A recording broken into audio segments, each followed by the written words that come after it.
Hello you guys, welcome back to my channel. My name is Sanelis, and for this week's video I'm going to be talking about my top 10 favorite books of this year 2025. I had so many good reads. I feel like I was very picky this year with just giving books 5 stars. I feel like in past years I definitely gave a lot of books 5 stars just because I had a good time, but now that I'm becoming more of a reader, I feel like I'm more picky. Let's already start with the first one. This book, let's just say I went through all of the emotions. It was a lot, okay? I ended up being in the book slump for a whole month after reading this book.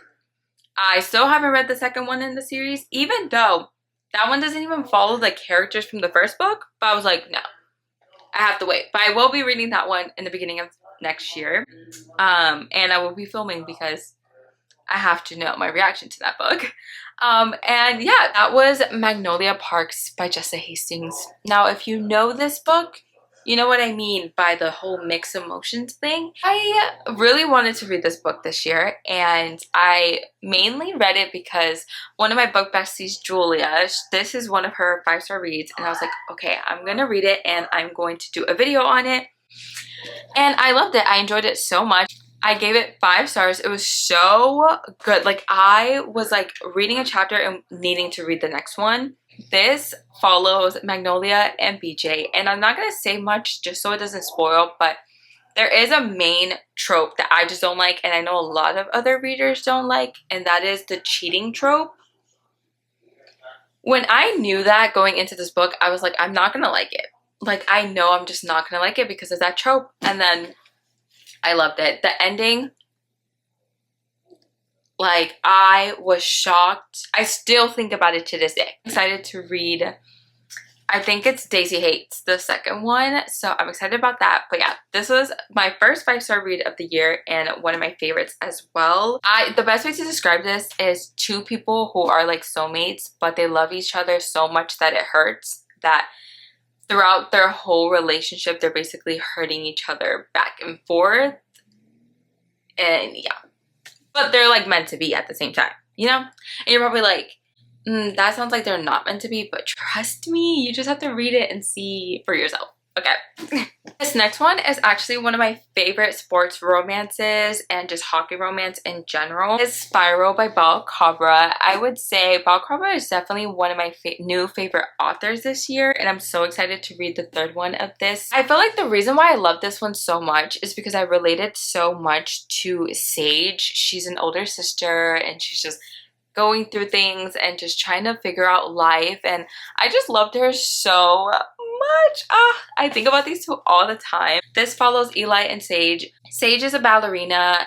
Eli is a hockey player. Eli's really struggling with being on the team and like not really scoring, and so a lot of people are like, oh, we need to kick him out, and he's like, give me a chance. He's trying to do better on the team, but like everybody's just having all eyes on him, so it's really hard to do that. And I think it's his manager, which is also her uncle, or maybe he's like the team, yeah, I think he's like the team manager, and he's like expecting a lot from him. So it's this whole thing. They're both really struggling with their careers, and Sage is just trying to make it into the industry. The way that they meet is so cute and funny. I would just say it was like at a fundraiser, and I was like, oh, this is so cute and different, and I just love this book so much. I even think there's a scene where he like helps her with her curly hair, and as a curly hair girly, I was like, so cute. I love them. I think about them all the time. I think they're gonna be my favorite in the series. But now for the next one. This is actually a funny story, and I really did not think I was gonna read this book because my friend had picked 3 books, and then I picked 3 books, and we put it in a wheel, spun it, and then we got, like, I think Prince Charming was the book that was called, and we were like, oh, we're gonna buddy read our first book together. And this book was on there, but we just never got the chance to read it. And so I went thrifting like a couple months later, and it ended up being there and I was shocked because I was like, I never thought I was going to read this book. Funny Feelings by Tara DeWitt. And I had not heard of Tara DeWitt. I think I seen like her books like on my For You page or on my Instagram. So when I found it thrifting, I was like, I have to read this. And the reason why I said it was a funny story, because it's titled Funny Feelings. I enjoyed this book so much. Like Tara DeWitt's writing style, I love it so much. I will say she has become one of my top favorite authors and just my favorite, probably my favorite author this year. This follows Farley and Mayer. Farley and Mayer are both comedians, but Mayer stopped being a comedian to manage Fair because he believes in her so much. Farley and Mayer have to fake date to get like her farther into the comedy business. So good, like the fake dating, because they've always had feelings for each other, but they never said it to one another. They were just like, I don't want to ruin this, like we're best friends for life.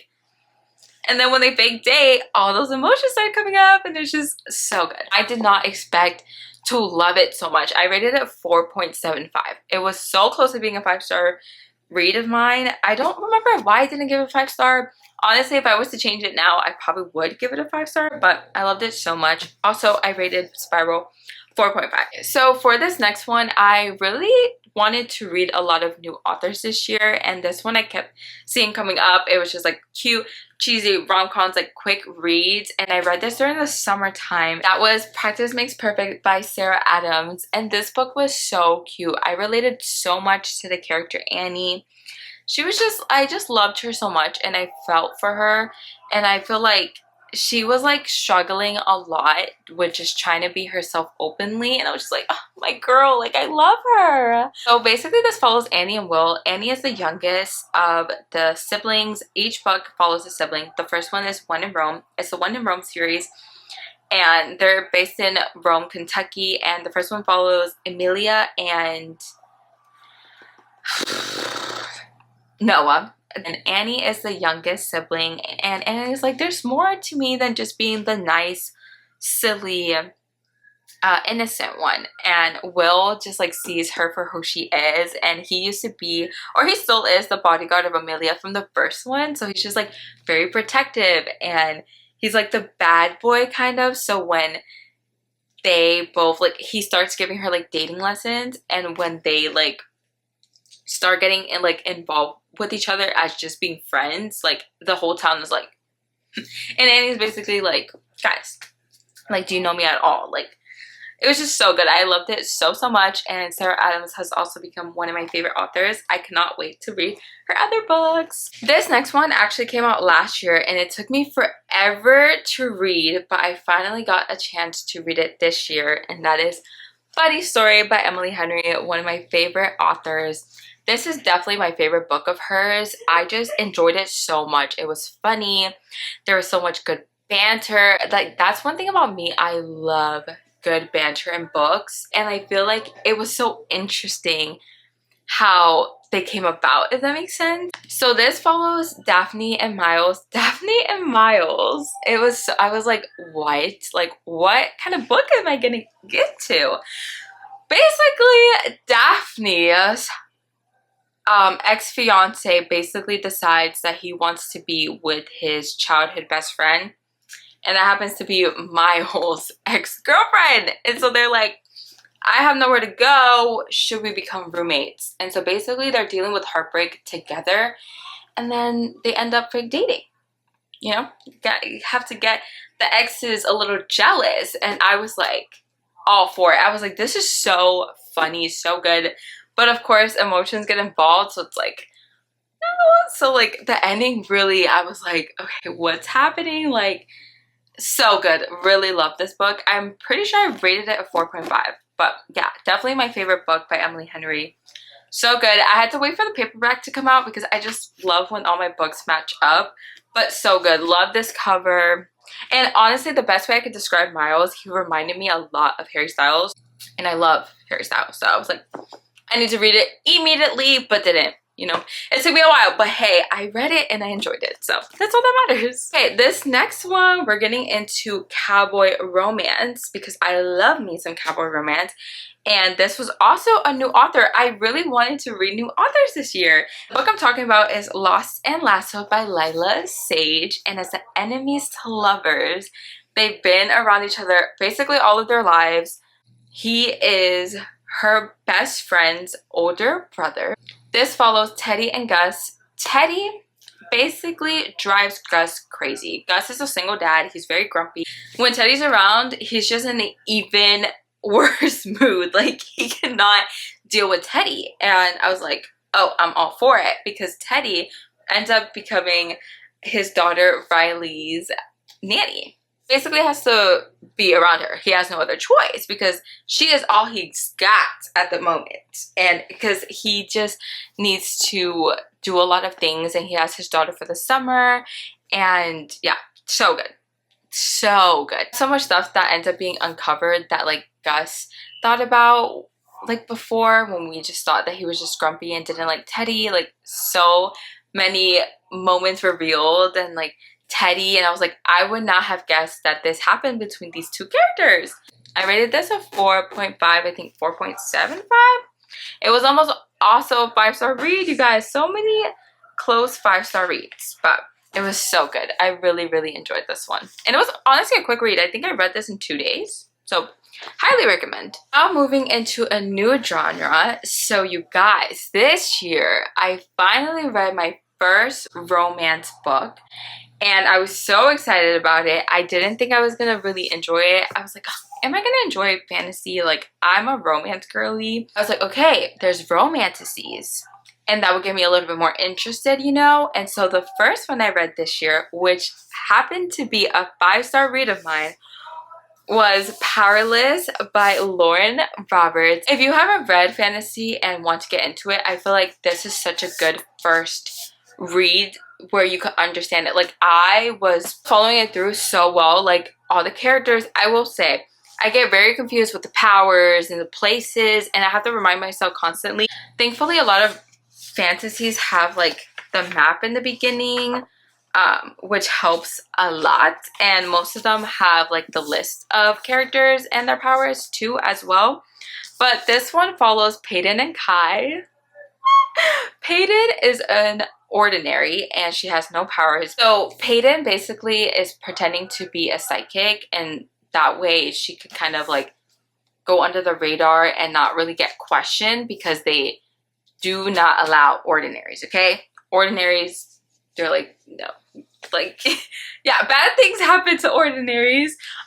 So she's like, okay, I'm just gonna pretend I'm a psychic. Like, her father, who passed away, he taught her like different skills and tricks, so she could definitely like work with that tale, I guess. She could work with that story. And Kai is basically one of the more powerful ones. I think he's an enforcer. Yes, he's a prince, an elite and an enforcer. And basically they have a lot of like, they have so much tension in the book, and this is considered a young adult, I believe, but it's so good. Like, there's so, oh my gosh, all the moments with them, I like loved it so much. I'm just gonna say, basically she has to do the trials and basically survive, and she's an ordinary, so it's like, how is she gonna do that when there's so many other powerful people against her? But so good. The ending, that's all I'm gonna say. Yeah, throughout the whole book I was just like, wow, like I could not put this down. Definitely a really good first fantasy book for sure. Rated 5 stars, like I said. And then I just love fantasy so much, so I was like, I need to read one of the most popular fantasy books ever, and that is Fourth Wing by Rebecca Yarros. I read this book, yeah, I think it was like September where I read this. And honestly, fantasy books take me a little bit longer. This took me like a month, and I think this took me probably like 3 weeks, less than a month, because I, like you guys, after every chapter I was like, I want to keep reading, I want to keep reading, I want to keep reading. So good. Violet, she was supposed to be a scribe, and it was just supposed to be something simple for her to do and just not put herself in danger. She's like, no, I want to be a dragon raider, so I'm gonna go and fight for my life to do so. And yeah, that's all I'm gonna say about the book, because throughout the book I was shocked every chapter. Every chapter I was like, what? Like, what is happening? What is happening? And I tried my best not to see any spoilers. I did see one of the main ones and I was very upset about it. But hello, I think it helped anticipating it, because when it finally came, I, you know, was able to handle it a little bit better. And the ending, did not see it coming. I feel like because I'm such a new fantasy reader, I just can't put things together. Okay? Some things I was like, oh yeah, like that's definitely gonna happen. But other than that, I had no theories. I had no theories. Like, I was just like, oh, I was just having a good time and a bad time at the same time. It was a lot. It was a lot. But loved these 2 books. Oh, another 5-star read. Now for the final 2 books. This one I haven't read yet, but I'm still gonna add it to this list because I'm pretty sure. I'm like 90% sure it's gonna be one of my favorite reads of this year, and I'm not gonna read it until the last week of December because I want to end off the year with my favorite series, which is the Windy City series by Liz Tomforty, which, you guys, I met her at a signing and I've been pronouncing her last name wrong this whole time. It's not Liz Tomford, it's Liz Tomforty. But this follows Rio, a highly anticipated character that I've been wanting to read, and Haley, who we actually haven't met, which I'm so excited about. I'm pretty sure she helps him with his apartment, decorating it. I haven't read much about it because I really wanted to be like surprised and not know anything. And he's like the only like single one in his friend group, and they end up being in each other's lives again, and that's honestly all I know. I just really wanted to add it to the list because I'm so excited to read it, and I'm pretty sure it's going to be one of my favorite books of the year. And for our last one, it's another Tara DeWitt book, which is The Co-op. I'm pretty sure this one comes first, then this one. I thought this one comes first before this one, but there was like actually a little hint of funny feelings in this one, and it was such a small like little detail that you probably would like skip past, but I noticed it because I love the book so much. This one follows Laren and Deacon, and Laren and Deacon are also childhood friends, and they had a little situationship. Now both of their grandmothers who were together, they passed away, and now they gave them their home and they are fixing it up together. So much history there, and just so many things left unsaid when they decided to break off. And so it was so good. Like, love this book so much. 4.5 stars. I really enjoyed this book. So good. Like, Tara DeWitt, like, just love her style of writing, and there was a lot of like then and nows too. It was so good. But yeah, thank you so much for watching. I hope you enjoyed me talking about my top 10 books of the years. Hopefully you got some good recommendations for next year, and I'll see you guys on the next one.